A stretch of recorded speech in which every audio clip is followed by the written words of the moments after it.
hard when you're changing your foods. And I hope this isn't our last conversation about food. So, everyone here, I'm going to give you my number later. You can text me and get a 30-minute free consultation. My consultations include a form of testing that allows you to see what all the foods are that your body desires and how it wants to manage those foods and use those foods. I have a male focused ministry that is just men. And sometimes ladies come, but it's just men. Men need our pampering, they need our training, they need to stay strong, be the backbones of our church. So we have to make sure that they eat well, even apply that butter to their skin. I don't do that, but I do cook with that butter. And even though I don't eat that butter, excuse me, I cook with that butter because I found that for my husband, it was very healing for his prostate. And then I see in women how it helps them with breast health. So the thinking, conventional thinking used to be that women and men don't need all this oil in their body. And we don't. So we don't need olive oil that's been heated in a skillet. It's rancid, and all the molecules that we need in our body with that oil, they were destroyed in the skillet. So do we need olive oil? Absolutely. Can you drink a tablespoon of olive oil every day? Yes, you should. Can you put it on your skin? Why not? You could. You can rub it anywhere that you need it on your body, but you should also eat olive. The time you, but it's extra does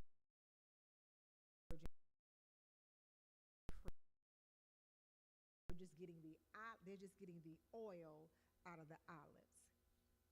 And at the bottom, we see sweet fruits, and they go all by themselves, right?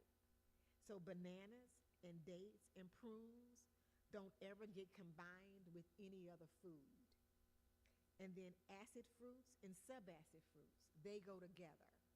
So a grapefruit can be eaten with blackberries, and nectarines can go with strawberries. But watermelon, which we juice a lot, and people combine with other foods. They'll have grapes and watermelon and a peach and a pear and all that in a bowl. We should be eating our foods in a singular aspect. So if you need a peach or you want a peach, eat a peach. If you want to eat another fruit after that, wait 45 minutes or so before you do that. And then if you want to eat food, like something that's been cooked, you should wait at least another hour or so before you do that. So most of us, when we're gaining weight and people say, oh, I'm just getting fat, we're not getting fat. We're processing undigested food, and our body doesn't have an enzyme for processing undigested food. And the way it gets undigested is because we eat, and I just cut it again. So I want to talk to you about how powerful melons are.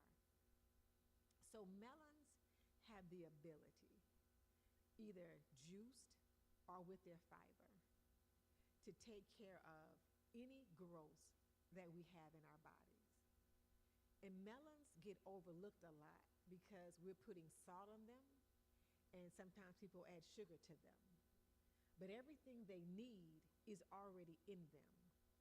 And the whole melon family of cantaloupe, honeydew, watermelon, all of those things are healthy for us, and they can all go together in one bowl. When my mother developed dementia, she forgot how to make melon bowls. And she forgot how to, like, when she saw grapes, like, what do you do with them? She would ask you. And bananas. And that is when she started having the most decline, because if your brain doesn't recognize a food, then your body doesn't know what to do with it. So in the eating process, your brain's telling your body what to do with that food. And it's telling your body to release digestive enzymes. But if your brain doesn't say that, then those enzymes don't release. and then that food doesn't digest.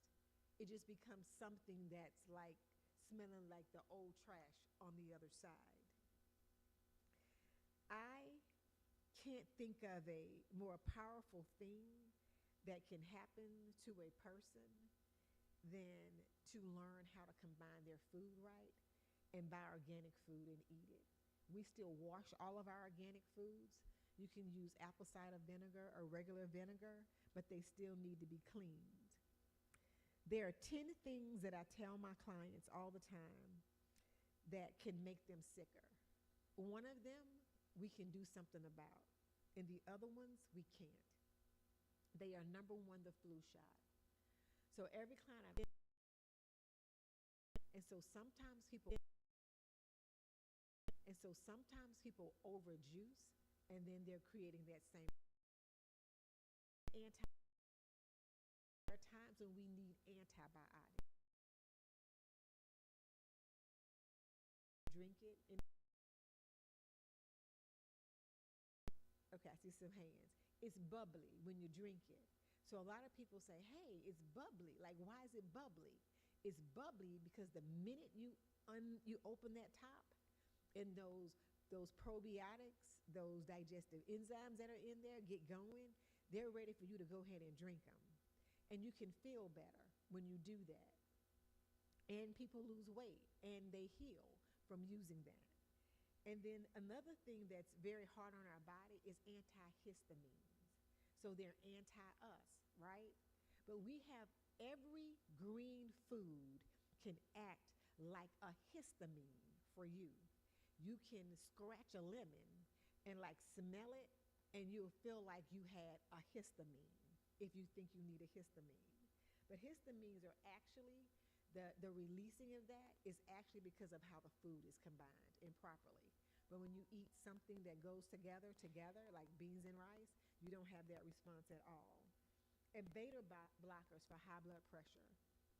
People get off high blood pressure medication all the time, but it's a very thoughtful and strategic process. It doesn't happen just because I decide that I don't need a medication, right, anymore.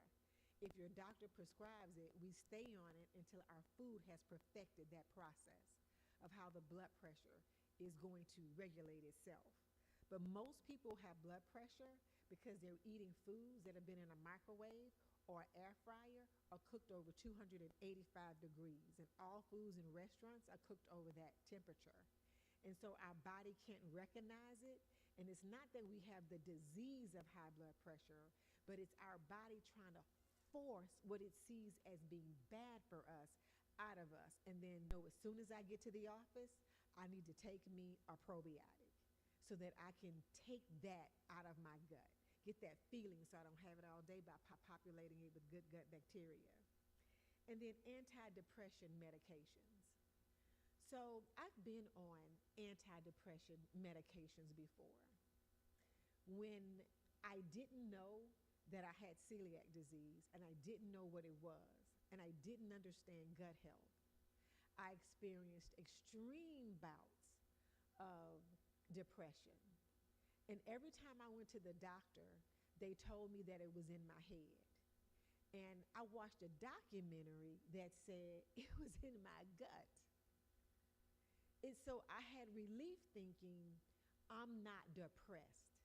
I don't have anxiety. But anxiety and depression are normal. They are not the abnormal. Anxiety just means that my body went on high alert to try to help me. And depression just means that I care about something. I love it so. It's good to me. I'm not ready for it to go. It doesn't say that we're sick or that we're ill. Can anybody identify with what I'm saying? It doesn't say that. So we have to defy labels. We can't be called something that God didn't create us to be or create in us. And He did not create depression. But we do have the ability to understand loss and sadness and days that are not so sunny. So on your not so sunny days, think well of yourself. Encourage yourself. Remind yourself that we are wonderfully made, that God used his best skills for mankind. And our purpose here isn't limited or abbreviated. And death does not, in my opinion, disrupt my calling. Because enough of me and should be poured into you, and enough of you should be poured into me, that at the time that I am being called home, that I am full to the brim with Cousin Joyce, that I am full to the brim with Elder Barges. I am full to the brim with Sister Matthews. That my cousin Bernadine Dino, that I just made my cousin when I was a kid, that I'm just full to the brim. So when we have fullness in our lives, it should mask and push out anything that is not of God. And so even though depression is embraced for what it is, I don't think that God wanted us to walk around in that state. And one of the things that can wipe that out for you, this is going to sound so simple, is that if you drink half your body weight in ounces of water a day, so if you're 100 pounds, you need how much water a day? 50 ounces. This new math ain't tripping y'all up. 50 ounces. 50 ounces. So how do we drink 50 ounces of water? We gulp it down? No.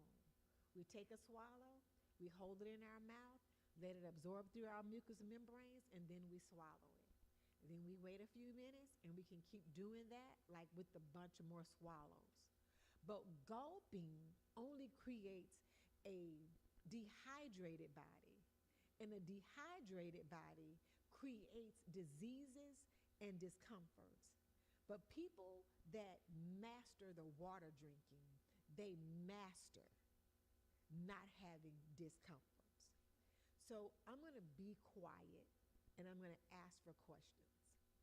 So I want you guys, you can ask me anything that you want. Okay, I see a hand back here. Say it a little bit louder. The water.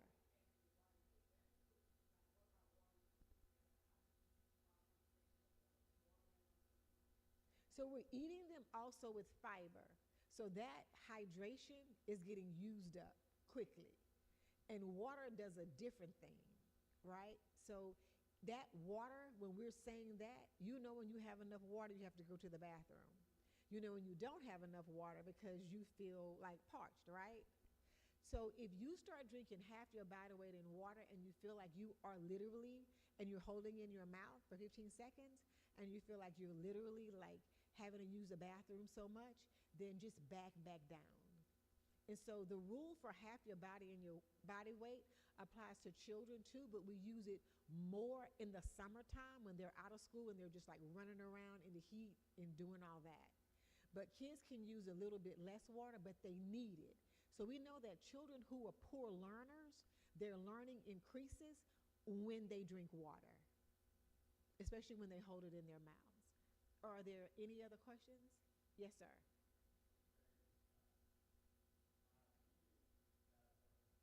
Your anemia.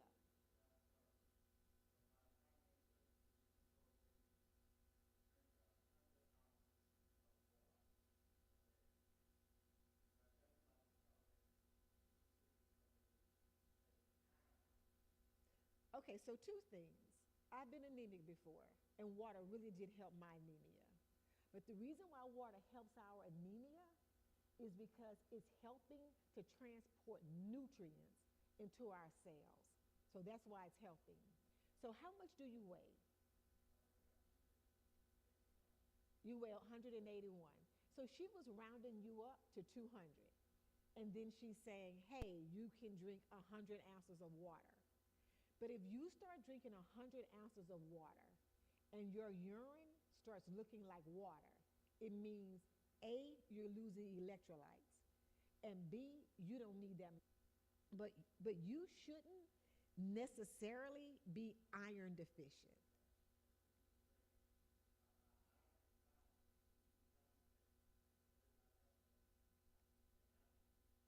So this is what I think you should do.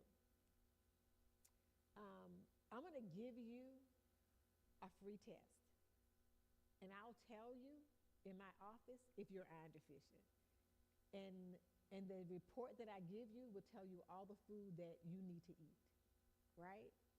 So when men take iron and they don't need iron, it creates a bigger problem in men than it does in women. So just so we can be absolutely sure,